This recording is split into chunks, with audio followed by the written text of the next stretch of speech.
Assalamualaikum warahmatullahi wabarakatuh. Sampai bertemu kembali di channel saya, Saiful Anam and Partner.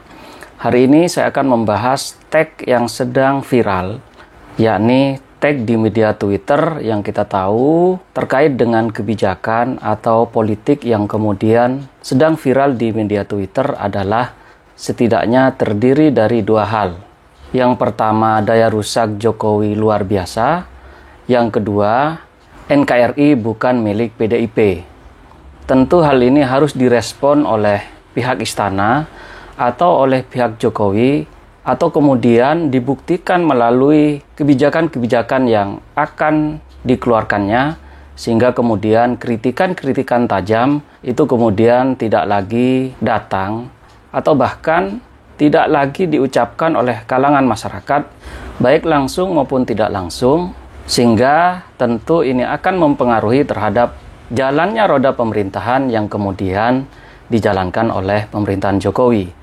Apa saja kemudian saran terhadap pemerintahan Jokowi agar kemudian dalam pelaksanaan kebijakannya tentu mendapat dukungan atau bahkan kemudian terdapat minim kritikan dari publik sehingga roda pemerintahan dianggap berhasil, atau bahkan Jokowi dalam masa periode keduanya itu memiliki legasi yang sangat baik sehingga kemudian pemerintahan Jokowi akan dikenang oleh masyarakat Indonesia tentunya melalui kenangan-kenangan yang baik, kenangan-kenangan yang selalu diingat oleh masyarakat melalui kebijakan-kebijakan yang dikeluarkan oleh pemerintahan Jokowi. Baik, saya akan menganalisanya secara mendalam melalui channel saya, melalui media analisis pakar atau ANKAR.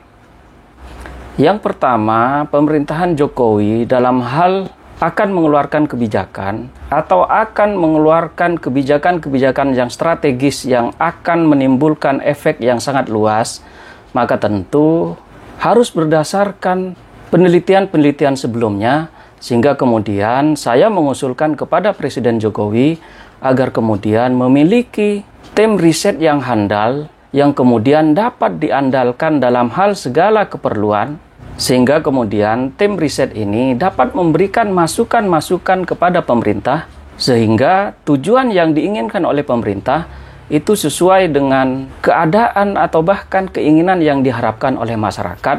tentunya berdasarkan riset-riset yang sangat objektif yang kemudian dibutuhkan oleh masyarakat, sehingga kemudian kebijakan-kebijakan yang dikeluarkan tersebut itu menjadi tepat sasaran sesuai dengan yang diinginkan oleh masyarakat Indonesia. Yang kedua yang harus dilakukan oleh pemerintahan Jokowi adalah Jokowi harus melepas bayang-bayang kepentingan politik PDIP atau bahkan bayang-bayang parpol koalisi pendukung Jokowi, sehingga kemudian Jokowi merupakan presiden kita semua, tidak kemudian presiden bagian orang-orang tertentu, sehingga kemudian kebijakan-kebijakan yang akan diambil oleh pemerintah itu merupakan kebijakan yang mencerminkan bagi keseluruhan rakyat Indonesia, bukan atas dasar kepentingan golongan atau segelintir orang tertentu. Untuk itu saya kira Jokowi sekali lagi harus berani kemudian menghilangkan bayang-bayang kepentingan PDIP dan juga kepentingan parpol koalisi lainnya, sehingga kemudian Jokowi dalam hal pengambilan kebijakan itu lebih bersifat independen, tidak kemudian atas dasar desakan parpol koalisi atau bahkan atas dasar kepentingan orang-orang atau lembaga tertentu. Untuk itu ini sangat menjadi penting bagi Jokowi, apalagi kemudian dalam waktu yang tidak akan lama lagi Jokowi tentu akan selesai masa jabatannya, sehingga kemudian ia harus memberikan yang terbaik kepada rakyat Indonesia, sehingga rakyat Indonesia dapat mengenang terhadap kebijakan-kebijakan yang diambil oleh pemerintahan Jokowi. Yang ketiga yang harus dilakukan oleh pemerintahan Jokowi adalah ia harus dekat dengan dunia kampus, ia harus dekat kemudian dengan para pengajar atau bahkan dengan praktisi-praktisi atau dengan dosen-dosen yang kemudian sangat ahli dalam hal mengeluarkan kebijakan yang akan dikeluarkan oleh pemerintahan Jokowi. Tentu hal ini saya kira sangat masih minim sekali terkait dengan pelibatan kampus-kampus terhadap kebijakan yang akan dikeluarkan oleh pemerintahan Jokowi, sehingga kemudian banyak kebijakan-kebijakan itu yang kemudian tidak mencerminkan nilai-nilai akademik atau bahkan bertentangan dengan hal-hal yang diinginkan oleh dunia kampus, sehingga kemudian efeknya banyak kemudian kebijakan-kebijakan yang dikeluarkan itu justru bertentangan dengan nilai-nilai teoritik dan juga praktek yang seharusnya dilakukan berdasarkan penelitian-penelitian oleh kalangan-kalangan ahli dari dunia kampus. Untuk itu saya kira perlu kiranya bagi pemerintahan Jokowi untuk berpikir ulang terkait dengan kebijakan-kebijakan yang akan diambilnya agar kemudian lebih melibatkan dunia kampus dalam hal segala bidang yang akan dikeluarkan oleh pemerintahan Jokowi. Yang keempat yang harus dilakukan oleh pemerintahan Jokowi adalah pemerintah diharapkan tidak anti kritik terhadap siapapun yang memberikan kritikan kepada pemerintah atau bahkan memberikan kritikan yang sangat pedas sekalipun. Hal itu tentu menjadi bagian masukan bagi pemerintah sehingga kemudian pemerintah dapat berbenah terkait dengan kebijakan-kebijakan yang akan dikeluarkannya, sehingga kebijakan-kebijakan itu tentu diharapkan sesuai dengan masukan-masukan yang telah diberikan baik oleh pengamat maupun oleh praktisi sesuai dengan keahlian dan bidangnya masing-masing. Untuk itu saya kira penting sekali bagi pemerintahan Jokowi untuk lebih mendengar kritikan-kritikan publik sehingga kemudian pemerintahan Jokowi dianggap sebagai bagian pemerintahan yang sangat demokratis terhadap adanya masukan-masukan yang diberikan oleh publik, sehingga kemudian pemerintahan Jokowi dapat dianggap sebagai pemerintahan yang mengakomodir terhadap segala masukan, baik yang diberikan oleh praktisi, akademisi, maupun kalangan ahli lainnya. Yang kelima yang harus dilakukan oleh pemerintahan Jokowi adalah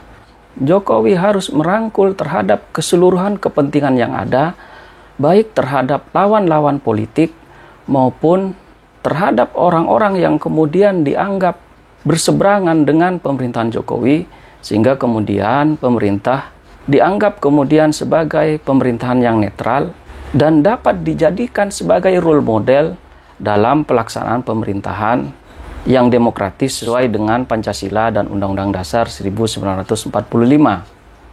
Untuk itu, terhadap pihak-pihak yang kemudian berseberangan dengan pemerintahan Jokowi tidak kemudian seperti disingkirkan atau bahkan dianaktirikan oleh pemerintahan Joko Widodo, sehingga kemudian mereka juga memiliki tempat atau bahkan memiliki ruang terhadap adanya masukan-masukan atau bahkan kritikan-kritikan keras sekalipun, sehingga kemudian apa yang dilontarkan oleh lawan-lawan politik pemerintahan Jokowi atau bahkan orang-orang yang berseberangan dengan pemerintahan Jokowi itu juga kemudian dapat diakomodir atau bahkan tidak kemudian dilakukan langkah represif, dalam hal ini dilakukan langkah penegakan hukum dalam hal ini oleh Kepolisian Republik Indonesia. Inilah 5 hal yang dapat saya sampaikan terkait dengan masukan bagi pemerintahan Jokowi terhadap adanya tagar yang saya kira merupakan hal yang kurang baik bagi terselenggaranya pemerintahan Jokowi yang saya kira harus memberikan terbaik kepada masyarakat di tengah pemerintahan Jokowi yang tidak beberapa lama lagi akan kemudian berakhir, setidaknya harus memberikan legasi yang baik sehingga kemudian pemerintahan Jokowi dapat dikenang oleh masyarakat terkait dengan hal-hal yang baik, bukan justru dikenang terhadap hal-hal yang buruk sehingga kemudian citra pemerintahan Jokowi itu dianggap berhasil dalam hal menjalankan pemerintahannya. Inilah yang dapat saya sampaikan, kurang lebihnya mohon maaf. Saya ucapkan terima kasih. Assalamualaikum warahmatullahi wabarakatuh.